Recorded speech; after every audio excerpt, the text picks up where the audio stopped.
Hello students, कैसे हैं आप बच्चों। स्वागत है आप सभी का। बच्चों, जैसे आपको पता है कि हमारा टॉपिक शुरू है पोस्ट फर्टिलाइजेशन चेंजेस, और उसमें हमने अब तक जो पोर्शन कंप्लीट किया है वो है development of endosperm. Got it. आज जो हम बात करेंगे वो करेंगे डेवलपमेंट ऑफ एम्ब्रियो के बारे में। So let's start development of embryo. Okay बच्चों, ये जो टॉपिक है डेवलपमेंट ऑफ एम्ब्रियो, ये किताब के अंदर जो दिया है उसमें जो डायग्राम है वो आपको करनी नहीं है, थोड़ी कॉम्प्लिकेट डायग्राम है वो। और जो मैं आपको बताऊंगा बस इस टॉपिक को आप जैसे जैसे मैं बताऊंगा वैसे वैसे आप याद रखिएगा और डायग्राम ड्रॉ कीजिएगा। Got it. तो शुरू करते हैं डेवलपमेंट ऑफ एम्ब्रियो। बच्चों, जैसे आपको पता है कि हमने कहा था कि जायगोट जो होता है वो आखिरकार कन्वर्ट होता है एम्ब्रियो में, है ना। तो जायगोट एम्ब्रियो में कैसे कन्वर्ट हुआ, है ना, हाउ, कैसे कन्वर्ट हुआ जायगोट एम्ब्रियो में, वही बात हम करेंगे आज। समझ में आया? ओके, देखते हैं इनका कहना क्या है। The process of development of zygote into embryo is called as embryogenesis. Zygote का एम्ब्रियो में कन्वर्ट होना, जायगोट का एम्ब्रियो में डेवलप होना, उसी का नाम है embryogenesis. The embryo is develop at the micropylar end of the embryo sac. उन्होंने एड्रेस बताया। एम्ब्रियो कहाँ डेवलप होता है? माइक्रोपाइलर एंड में डेवलप होता है एम्ब्रियो सैक के। आपको एम्ब्रियो सैक पता है ना, हमने एम्ब्रियो सैक इसके पहले पढ़ा है। एम्ब्रियो सैक का जो माइक्रोपाइलर एंड है ये था micropylar and, it's a micropylar and था, और ये चलाजल एंड था, है ना। तो माइक्रोपाइलर एंड, चलाजल एंड, तो ये जो माइक्रोपाइलर एंड है यहाँ पे डेवलप होता है एम्ब्रियो। बात समझ में आ गई आपको? बात समझ में आ गई ना आपको? यस, यहाँ पे डेवलप होता है इस एम्ब्रियो। हाँ, अगर ये डायग्राम में अपोजिट ड्रॉ करूँ, अपोजिट, तो आप सिर्फ डायरेक्शन को याद रखिएगा। मैं अपोजिट डायग्राम ड्रॉ करूँ या मतलब या इन्वर्टेड ड्रॉ करूँ या सीधी ड्रॉ करूँ। अगर मैं अपोजिट ड्रॉ किया तो मैं क्या कहूँगा? अपोजिट का मतलब मैं माइक्रोपाइलर एंड को इस तरफ ड्रॉ कर रहा हूँ और ये चलाजल एंड को, है ना। तो ये ऐसा भी अगर मैं ड्रॉ करूँ तो यहाँ माइक्रोपाइलर लिखूंगा। मैंने अपोजिट कहा, इसको मैंने उल्टा किया। ये जो आप डायग्राम देख रहे हैं ए नंबर की, इसको मैंने उल्टा किया तो डायग्राम ऐसे बनेगी ना, माइक्रोपाइलर उधर से आएगा ना, है ना।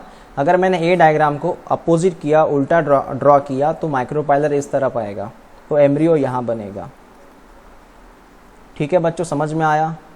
तो मैं उन्हीं की बात करूंगा अभी। मैं क्या करता हूं कि एम्ब्रियो माइक्रोपाइलर एंड को इस तरफ ड्रॉ करता हूं, मतलब मैं आपको बी नंबर के डायग्राम से सिखाता हूं। ठीक है, ओके। तो नेक्स्ट क्या कहते हैं? The growth of embryo trigger. Growth कब होती है एम्ब्रियो की?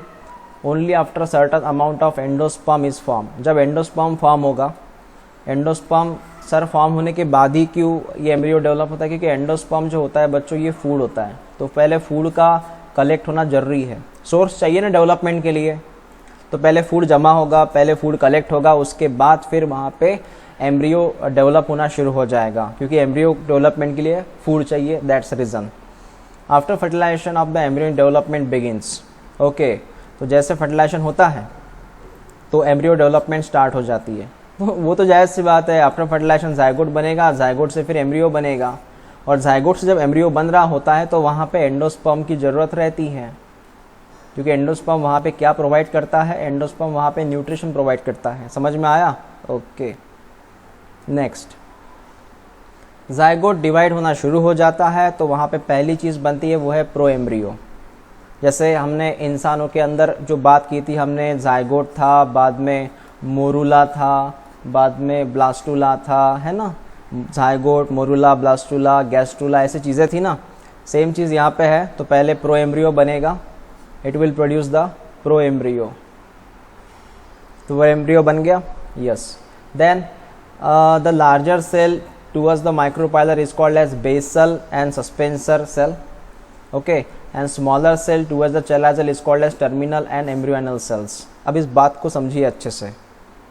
देखिए बच्चों, ये जायगोट है, ये डिवाइड हो चुका है, तो डिवीजन के बाद दो सेल बनते हैं, है ना। एक बड़ा सेल बन जाता है, हम इसे कहते हैं लार्जर सेल, है ना। और ये होता है टूवर्ड्स द माइक्रोपाइलर एंड की तरफ। कौन सा and? Towards the micropylar and. और एक छोटा सेल बनता है, एक स्मॉलर सेल बनता है, ये बनता है टूवर्ड्स द चैलाजल एंड। मैंने क्या कहा, मैं डायग्राम को अपोजिट किया है यहाँ पे। डायग्राम को अपोजिट मतलब मैंने इस तरफ दिखाया है माइक्रोपाइलर एंड, इस तरफ दिखाया है चैलाजल एंड। उसके हिसाब से इस तरफ बनेगा बड़ा सेल, इधर बनेगा छोटा सेल, है ना। एक होता है लार्जर सेल, एक होता है स्मॉलर सेल। समझ में आपको अभी क्या हो रहा है? तो यस, तो जाइगोट डिवीजन के बाद लार्जर सेल स्मॉलर सेल बनेंगे। जो लार्जर सेल है इन्होंने एक नाम दिया, इसे बेसल सेल कहा है, यू नो, और सस्पेंसर सेल कहा है, सस्पेंसर। और जो छोटे सेल रहते हैं स्मॉलर सेल, जो चैलाजल की तरफ रहते हैं, उन्होंने कहा है एम्ब्रियोइनल, एम्ब्रियोइनल सेल्स। समझ में आपको ये क्या कह रहे हैं? तो ये एक लार्जर सेल और एक स्मॉलर सेल। क्लियर हुआ? ये सब कुछ समझ में आया? ओके। एक बार मैं एक चीज़ों को रिपीट करता हूँ। ये जाइगोट था, वो डिवाइड हुआ, दो सेल बने, एक बड़ा सेल बना, एक छोटा सेल बना। बड़ा सेल जो है उसे हम कहते हैं basal cell, also called as suspensor, ठीक है। और जो जो छोटा सेल है उसे हम कहते हैं टर्मिनल, ऑल्सो कॉल्ड एज एम्ब्रियोइनल। ये क्लियर हुआ कि इसको क्या नाम दिया गया? तो ओके, ठीक है। ऐसे आपको 1 बाय 1 डायग्राम ड्रॉ करनी है। The suspensor cell divide transversally to one plane to produce the filamentous suspensor of 6 to 10 cells. अब ये क्या है समझिएगा। उन्होंने ये कहा कि जो सस्पेंसर सेल रहता है, जैसे आपको पता है एक बड़ा सा सेल था, उसका नाम है सस्पेंसर सेल, है ना। सस्पेंसर मतलब सस्पेंसर सेल। और एक छोटा सेल था जिसका नाम था एम्ब्रियोइनल सेल। समझ में आया? ये पहला सेल है सस्पेंसर सेल, दूसरा सेल एम्ब्रियोइनल सेल। इन्होंने कहा सस्पेंसर सेल जो रहता है वो वंस अगेन डिवाइड होता है, और जब सस्पेंसर डिवाइड होता है तब इस तरह डिवाइड होता है, उससे लगभग 6 to 10 सेल निकलते हैं। 1 2 3 4 5 6 निकल गए, 6 सेल की बात कर रहे हैं हम। और उसके बाद मैं थोड़ा कलर चेंज कर रहा हूँ बच्चों यहाँ पे, और ये है एम्ब्रियोइनल सेल। ओके, तो ये जो येलो कलर आपको दिख रहा है, येलो कलर जो आपको दिख रहा है, ये पूरे के पूरे सस्पेंसर सेल है जो डिवाइड हो गए हैं। They are called as suspensor cell. और ये सेल डिवाइड हो गए हैं, लगभग 6 to 10 सेल बन गए वो, और ट्रांसवर्सली डिवाइड हो गया। दिख रहा है आपको? ये ट्रांसवर्सली दिख रहा है आपको, है ना, ऐसे हॉरिजॉन्टल है ना ये। यस, 6 सेल बन गए वो।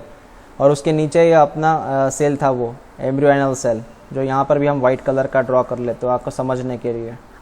तो एम्ब्रियोइनल सेल एज इट इज़ है, सस्पेंसर सेल बढ़ गया है। समझ में आया? ये बात क्लियर हो गई? ओके,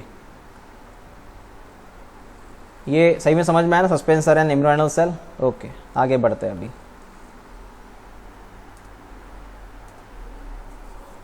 पैराग्राफ का भी ज़्यादा है ये।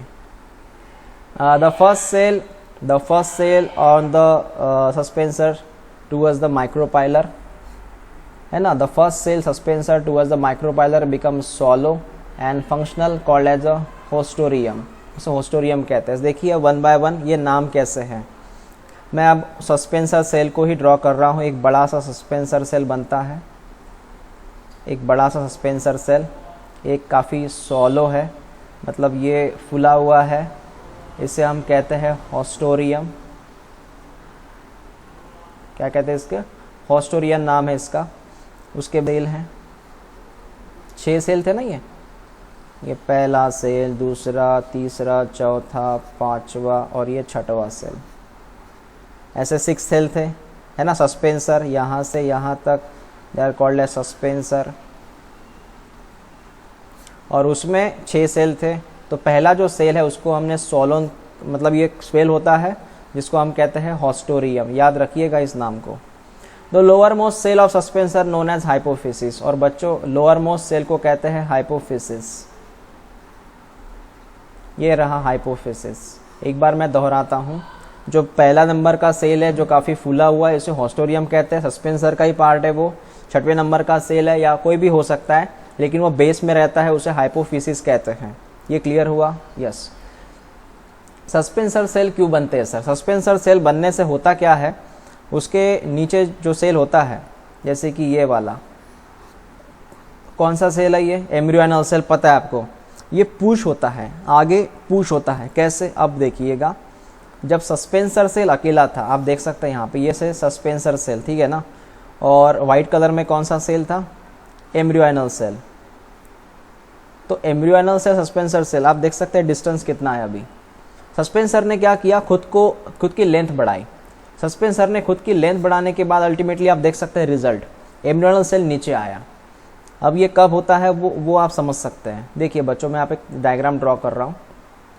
मान लीजिए ये एक बड़ा सा एम्ब्रियो, ये एम्ब्रियो सैक है ना, ये एम्ब्रियो सैक है। मैं थोड़ा अपोजिट ड्रॉ कर रहा हूँ, उल्टा ड्रॉ कर रहा हूँ। मैं पहले से ही क्लियर कर रहा हूँ, मैं अपोजिट ड्रॉ कर रहा हूँ सारी चीज़ें। इस एम्ब्रियोनल सेल में यहाँ पे है एंडोस्पर्म। कौन है यहाँ पे? एंडोस्पर्म भरा हुआ है। ये कौन भरा हुआ है? एंडोस्पर्म भरा हुआ है, मतलब फूड भरा हुआ है, ठीक है ना। अब यहाँ पे मैं ड्रॉ कर रहा हूँ सस्पेंसर सेल। ये छोटा सा मैंने ड्रॉ किया सस्पेंसर सेल, ये सस्पेंसर सेल है। और एक यहाँ पे ड्रॉ किया मैंने एम्ब्रियोनल सेल। वाइट कलर में कौन है? Embryonal cell. हाँ, ये इसी मतलब ये एम्ब्रियो सैक था, इसको मिटा दिए। पीले कलर में कौन है? Suspensor cell. और वाइट कलर में कौन है? एम्ब्रियोनल सेल, है ना। ओके, तो होता क्या है समझिएगा। एम्ब्रियोनल सेल जो है वो अभी एंडोस्पर्म तक नहीं पहुंच रहा। ये कौन था हमारा? ये था एंडोस्पर्म। पहुंच रहा है कि नहीं? उसको पहुंचाने के लिए सस्पेंसर सेल की लेंथ बढ़ जाती है। उससे क्या होता है समझिएगा अभी। अगर मान लीजिए यहाँ पे सस्पेंसर सेल की अगर लेंथ बढ़ती है, सस्पेंसर सेल की लेंथ बढ़ती है, तो आपको पता है फिर ये वाइट कलर का कौन था? Embryo cell. अब वो एम्ब्रियो सेल कहाँ पे आ गया? क्योंकि ये पूरे के पूरे सस्पेंसर मिल गए ना, तो एम्ब्रियो सेल कहाँ पे आया? एंडोस्पर्म के अंदर आया, तो उसको खाना जल्दी मिलेगा। जैसे एग्जांपल दही हंडी होती है, उसमें दही हंडी में क्या करना पड़ता है? जो कन्हैया है, जो उस दही हंडी को फोड़ रहे हैं, तो उनको वन बाय वन एक ग्रुप बनता है, सस्पेंसर सेल का ग्रुप बनता है, और जो कृष्ण कन्हैया है उसको दही हंडी तक वो पहुंचाते हैं। यस, वही हुआ। ये जो व्हाइट कलर का सेल है वो एम्ब्रियो सेल है, उसको एंडोस्पर्म तक पहुंचाने के लिए सस्पेंसर सेल की लेंथ बढ़ गई है। क्लियर? ओके, तो उसने पुश किया उसे। नेक्स्ट क्या कहते हैं ये? The suspensor cell is pushing the embryo in the endosperm. मतलब मैंने कहा एंडोस्पर्म तक पहुंचने के लिए उसको पुश किया जाएगा। अब बात करते हैं एम्ब्रियो की, ठीक है। अब एम्ब्रियो की बात करते हैं। The embryonal initiation undergoes the 3 successive mitotic division to form octant। यहाँ पे वो ऑक्टेंट की बात कर रहे हैं। ऑक्टेंट की बात कैसे कर रहे हैं देखिए ज़रा। ऑक्टेंट का मतलब जैसे कि ये मैं अब बात कर रहा हूँ, सफ़ेद कलर में ड्रॉ करना पड़ेगा हमें। मैं सिर्फ एम्ब्रियो की बात कर रहा हूँ बच्चों अभी। ये एम्ब्रियोनल सेल अकेला है, उसके बाद वो डिवाइड होगा, 2 बनेंगे। उसके बाद वो डिवाइड होगा तो 4 बनेंगे। उसके बाद वो वंस अगेन डिवाइड होगा, है ना, तो 8 बनेंगे। 8 में वो इस तरह बनेंगे।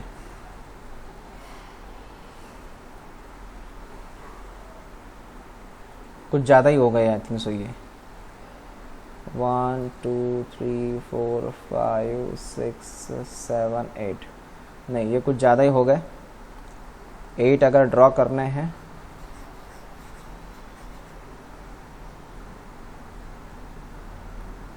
तो ये है, और यहाँ पे ऑक्टेंट मतलब यहाँ बन जाते हैं 8। ये 4 थे। ओके, अब कितने बन गए? 1 2 3 4 5 6, और बीच में 2 सेल बन जाएंगे। एक्चुअली मैंने थोड़ा अलग से इसको डिवाइड किया है। हाँ, तो हम एक काम करते हैं, डायरेक्टली यहाँ पे 8 सेल लिख लेते हैं, और 8 सेल को मैं यहाँ पे प्रॉपरली अरेंज करूँगा। समझिएगा अरेंज कैसे करूँगा। तो ये पूरे यहाँ पे बनते हैं ऑक्टेंट, मतलब पूरे यहाँ पे 8 सेल्स रहते हैं। उसमें से बच्चों जो 4 सेल हैं वो अंदर रहते हैं और 4 सेल बाहर रहते हैं। ऐसे ऑक्टेंट रहता है ये। ओके, 4 सेल अंदर 4 सेल बाहर। ओके, बात समझ में आ गई? या फिर मैं दूसरा भी स्ट्रक्चर यहाँ पे ड्रॉ करूँगा, समझ दीजिएगा। मुझे यहाँ पे सिर्फ अरेंजमेंट करनी है प्रॉपर, क्योंकि अरेंजमेंट के आधार पे ही बाद में इसकी डायग्राम की जाएगी। तो अगर ये सेल है तो इसमें ये 4 सेल जो बाहर से होते हैं और 4 सेल जो इनसाइड रहते हैं, अंदर से रहते हैं, है ना। ये बाहर से रह गए और ये अंदर से रह गए, ऐसे 8 सेल बनता है ये। तो इसे हमने कहा था फॉर्म ऑक्टेंट, ऑक्टेंट बनेगा। ये ऑक्टेंट किसका बन गया? एम्ब्रियो का बन गया octant. Clear? The plane of the division are the right angle to each other. वो एक मेक को राइट एंगल से डिवाइड करते हैं। कौन? ये जो डिवीजन है वो एक मेक को राइट एंगल से डिवाइड करेगा और यहाँ पे चलेगा माइटोटिक डिवीजन, और आखिरकार आपको एक सेल का यहाँ पे 8 सेल बन गए। ये मोरुला ब्लास्टुला जैसे ही बात कर रहे हैं वो। द लोअर, यहाँ से IMP है, यहाँ से समझिएगा। The lower tier of the 4 cell, मैंने कहा ना 4 cell, the lower tier 4 cell of octant gives rise to hypocotyl and radicle. Very very important.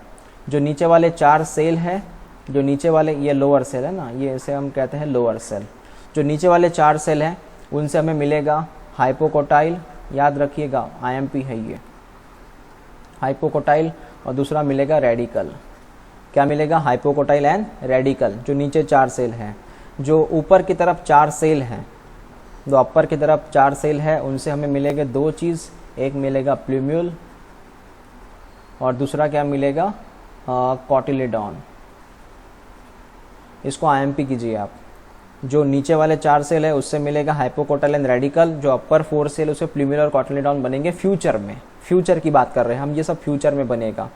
ये समझ में आपको मैंने क्या कहा? तो 4 सेल से क्या बनेगा, 4 सेल से क्या बनेगा। ओके, तो लाइन समझ में आ गई वो। नेक्स्ट बात करते हैं। The hypophysis by further division gives rise to a radicle and the root cap. इसको भी हम नोट डाउन कर लेते हैं। समझिए बच्चों ये क्या है, आपको पता है ना, हमने सस्पेंसर सेल की बात की थी। सस्पेंसर सेल में एक बड़ा सा सेल था जिसे हमने H कहा था, हॉस्टोरियम कहा था। उसके बाद यहाँ पे छोटे छोटे सेल थे, याद आया? यस, ये पहला सेल, ये दूसरा, तीसरा, चौथा, 5वां और एक 6वां सेल था। ये था हमारा 6 नंबर का सेल जिसको हमने कहा था हाइपोफिसिस। हाइपोफिसिस याद आया? तो ये पता है ये सस्पेंसर सेल है। येलो कलर जितना मैंने ड्रॉ किया पूरा सस्पेंसर सेल है। 6 नंबर का सेल जो ये हाइपोफिसिस था, 1st नंबर का हॉस्टोरियम था। तो जो 6 नंबर का सेल है वो फ्यूचर में खुद को कन्वर्ट करता है रेडिकल और रूट कैप में। तो वो भी खुद को कन्वर्ट करता है रेडिकल में और रूट कैप में। ये भी आपको नोट डाउन करना पड़ेगा। तो ये रेडिकल और रूट कैप में खुद को कन्वर्ट करेगा इन फ्यूचर। समझ में आया? तो देखिए बच्चों, यहाँ से यहाँ तक ये कह रहे हैं कि कौन किस में कन्वर्ट होगा। समझ में आया? ओके, जो 4 सेल थे वो कन्वर्ट हो गए थे प्लूम्यूल में। मैं एम्ब्रियो की बात कर रहा हूँ। हाँ, सफ़ेद कलर ड्रॉ करना पड़ेगा फिर मुझे। जो 4 सेल्स है उसमें से कुछ 4 सेल कुछ कन्वर्ट हो रहे हैं प्लूम्यूल में, कुछ कन्वर्ट हो रहे हैं कॉटिलिडॉन में। उसमें से और 4 सेल थे, उसमें से कुछ कन्वर्ट हो रहे हैं हाइपोकोटाइल में, हाइपोकोटाइल है हाइपोकोटाइल में, और कुछ कन्वर्ट हो रहे हैं रेडिकल्स में। ये बात क्लियर हो गई थी? Okay, next. Subsequently, the cell in the upper tier octant divide several planes to become a heart shape, and which then form a 2 lateral cotyledon and plumule. जैसे मैंने आपको कहा था कि जो ऊपर के 4 सेल है, जैसे मैंने आपको कहा था जो अपर 4 सेल्स है उसमें से कुछ सेल कन्वर्ट होते हैं प्लूम्यूल में और कुछ सेल कन्वर्ट होते हैं कॉटिलिडॉन में। अब यही बात उन्होंने की है यहाँ पे, थोड़ा समझिए इस बात को। अभी देखिए, पहले मैं ड्रॉ कर रहा हूँ सस्पेंसर, अपोजिट। ये सस्पेंसर अगर है तो इसमें ये सेल्स है ऐसे, ठीक है। ये पहला सेल, दूसरा, तीसरा, चौथा, 5वां और ये 6वां आ गया। अब ये ठीक है, ये 6 लिखते हैं अपन, ठीक है। ये 6 नंबर का सेल जिसका नाम है हाइपोफिसिस। अब बच्चों यहाँ मुझे ड्रॉ करना पड़ेगा एम्ब्रियो को। एम्ब्रियो में उन्होंने कहा है 8 सेल होते हैं, है ना। ये 4 सेल और ये 4 सेल। ये 4 सेल जो है वो लोअर साइड में है। ये लोअर साइड मतलब इस तरफ की साइड, और ये अपर साइड है। समझिएगा, ये एम्ब्रियो है सफ़ेद कलर में, इसलिए मैं कलर चेंज नहीं कर रहा हूँ। सफ़ेद कलर में एम्ब्रियो सेल है, 4 सेल 4 सेल। अभी जो 4 सेल है उन्होंने कहा धीरे धीरे कन्वर्ट हो गया और हार्ट शेप वो क्रिएट कर लेंगे। अब वो कैसे होगा वो देखिए आप। पहले मुझे येलो कलर में सस्पेंसर ड्रॉ करना पड़ेगा, तो मैं सिंपल स्ट्रक्चर ड्रॉ कर रहा हूँ सस्पेंसर का, है ना। ये सिंपल एक स्ट्रक्चर है सस्पेंसर का, और उसके ऊपर हम ड्रॉ कर रहे हैं ये 4 सेल, 1 2 3 4, ये लोअर 4 सेल्स है, ये लोअर है, ये लोअर 4 सेल्स है, ठीक है। और उसके ऊपर जैसे उन्होंने कहा हार्ट शेप बनेगा, तो ये हार्ट शेप जो बन रहा है वो रिमेनिंग 4 सेल्स का बन रहा है। जो बचे हुए 4 सेल वो एक वहाँ पे हार्ट शेप बनाते हैं। समझ में आया? बात सिंपल है। जो ये वाला पोर्शन है अपर का, है ना, ये बाद में हार्ट शेप में कन्वर्ट होता है। It's a heart shape. समझ में आया? ये पूरा सफ़ेद कलर का एम्ब्रियो है। ये पूरा सफ़ेद कलर जो आपको दिख रहा है ये एम्ब्रियोनल सेल है और कुछ नहीं है। जो पीले कलर के सेल है वो सस्पेंसर सेल्स है। तो एक बार रिपीट कीजिए सेंटेंस को। Subsequently the cell in the upper tier of the octant divide several planes to become a heart shape which then form a 2 lateral cotyledon and terminal plumules. उसके बाद मैं यहाँ पे और एक स्ट्रक्चर ड्रॉ करूँगा, देखिएगा। ये हमारा सस्पेंसर, इसको मैं शॉर्ट में ड्रॉ करूँगा अभी बच्चों। उसके बाद में ये लोअर 4 सेल्स, 1 2 3 4, ये 4 सेल जो लोअर में थे, है ना। और जो अपर सेल है वो अब 4 सेल नहीं रहे, वो एक्चुअली ये 4 सेल जो मैंने कहा था ये तो डिवाइड होते जाते ये सिर्फ 4 सेल नहीं रहते, बहुत सारे सेल बन जाते वो, और वो खुद को कन्वर्ट करते एक नए फॉर्म में। वो ऐसे फॉर्म में खुद को कन्वर्ट करते हैं, ऐसे। अब ये जो हार्ट शेप है ये कन्वर्ट हुआ इस फॉर्म में, तो ये बन गया कॉटलीडॉन। क्या बन गया? कॉटलीडॉन। और इसका बीच वाला जो पोर्शन है, ये बीच वाला पोर्शन देख रहे हैं आप, बीच वाला पोर्शन, यस, इसे मैं कहूँगा प्लूम्यूल। मतलब उन्होंने खुद को कन्वर्ट किया है प्लूम्यूल में और कॉटलीडॉन में। कौन सा पोर्शन? सिर्फ नीचे वाले 4 सेल का जो बाद में डिवाइड होते हैं। तो पहले वो हार्ट शेप का बन गया, अब बाद में वो खुद को कन्वर्ट किया कॉटलीडॉन में और प्लूम्यूल में। तो यहाँ पे सर बात बन गई है, ये समझ में आया? ठीक है, ओके। इसको मिटा देते हैं अभी। Next point, further enlargement of hypocotyl. आपको पता है हाइपोकोटाइल कौन है? तो enlargement of the hypocotyl and cotyledons result in the curvature of embryo and it appears a horseshoe shape. Okay, अब ये क्या है वो भी आप समझिएगा। इन्होंने ये कहा कि ये सस्पेंसर सेल है ना, ये यहीं तक आ गया था। उसके बाद में बच्चों आपको पता है ये नीचे वाले 4 सेल थे, 1 2 3 4, यस, ये 4 लोअर सेल्स थे एम्ब्रियो के। सफ़ेद कलर में तो एम्ब्रियो है। अब मैंने आपको एक बात बताई थी, जो लोअर वाले 4 सेल है, लोअर 4 सेल जो एम्ब्रियो के, वो कन्वर्ट होते हैं हाइपोकोटाइल में, ओके, और कन्वर्ट होते हैं कॉटलीडॉन में। कॉटलीडॉन नहीं कहा था, यहाँ पे रेडिकल आ गया एक्चुअली, ये रेडिकल में कन्वर्ट होते हैं, है ना। तो हाइपोकोटाइल रेडिकल में कन्वर्ट होते हैं। तो जैसे वो कन्वर्ट होते हैं तो वहाँ पे उन्होंने कहा कि जो शेप है इनका एम्ब्रियो का और बदल जाता है। वो शेप कुछ इस तरह अभी क्रिएट होगा। वो शेप जो है बहुत सारा अभी इस तरह क्रिएट होगा। मैं सबको फ्यूज़ कर रहा हूँ, सबको मिक्स कर रहा हूँ और उस शेप को कुछ इस तरह ड्रॉ कर रहा हूँ अभी।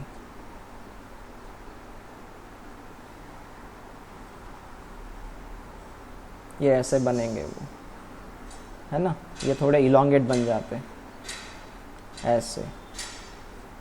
तो वो एक्चुअल में स्ट्रक्चर ऐसे होता है, वो हॉर्सशू शेप। हॉर्सशू का मतलब होता है हॉर्स के पैरों जैसा। ये ऐसे बन गया वो शेप, है ना। इसके ऊपर फिर वो इसके ऊपर सस्पेंसर सेल रहेंगे येलो कलर में। तो ये जो सफ़ेद कलर आपको दिख रहा है जितना भी, ये हॉर्सशू शेप बन गया।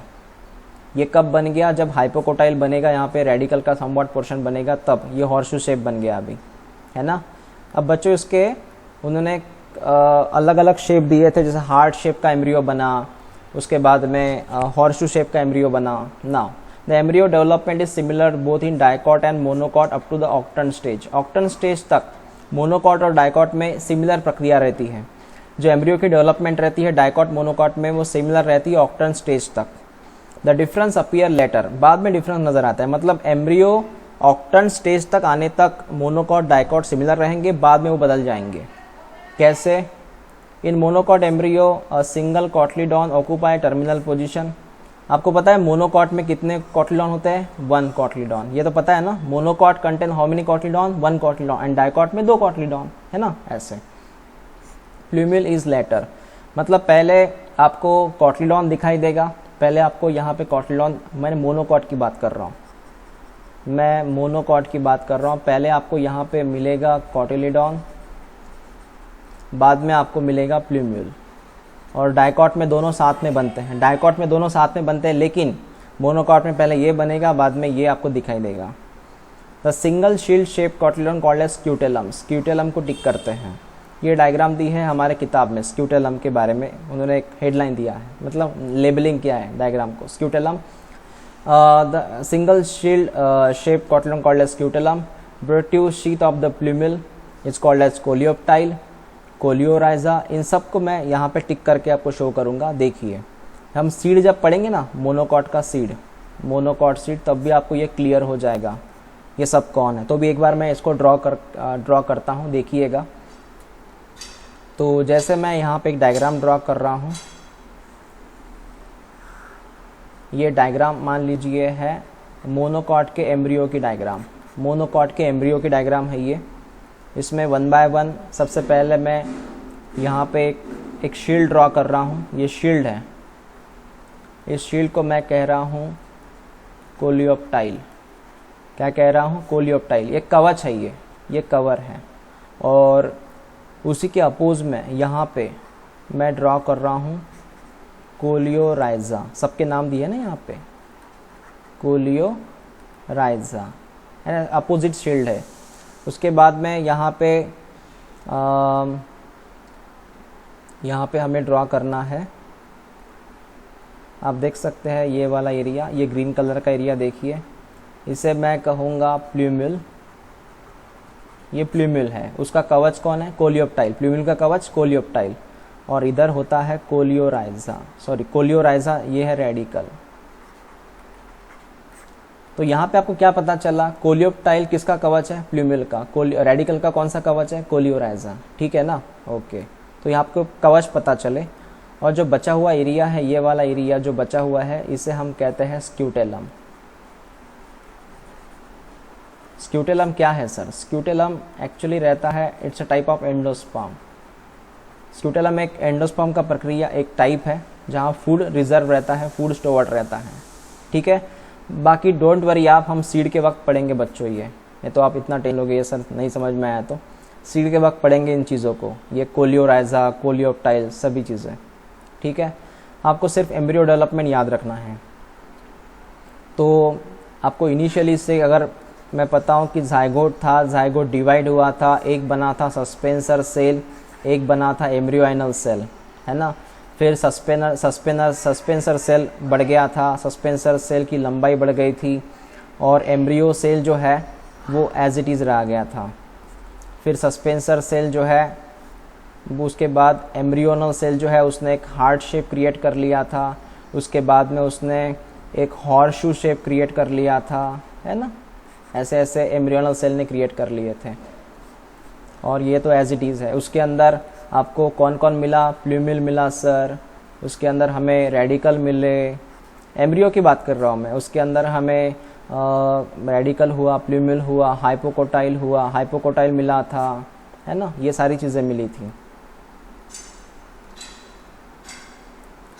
बच्चों। लास्ट चीज़ उनका ये कहना है, ovules transferred into seed and ovary into the fruits, ये लास्ट उनका कहना है। बच्चों आपको पता होगा, हमने जब स्ट्रक्चर बनाया था हमने कहा था कि ये बीच में है एम्ब्रियो सैक, ये एम्ब्रियो सैक है ना, ऐसे एम्ब्रियो सैक, अब समझिए एम्ब्रियो सेल नहीं, एम्ब्रियो सैक है ये। और उसके ऊपर एक न्यूसेलस वाला पोर्शन था, है ना। और उसके ऊपर आप जानते हैं उसके ऊपर इंटीग्यूमेंट्स थे, इनके ऊपर ऐसे इंटीग्यूमेंट्स थे।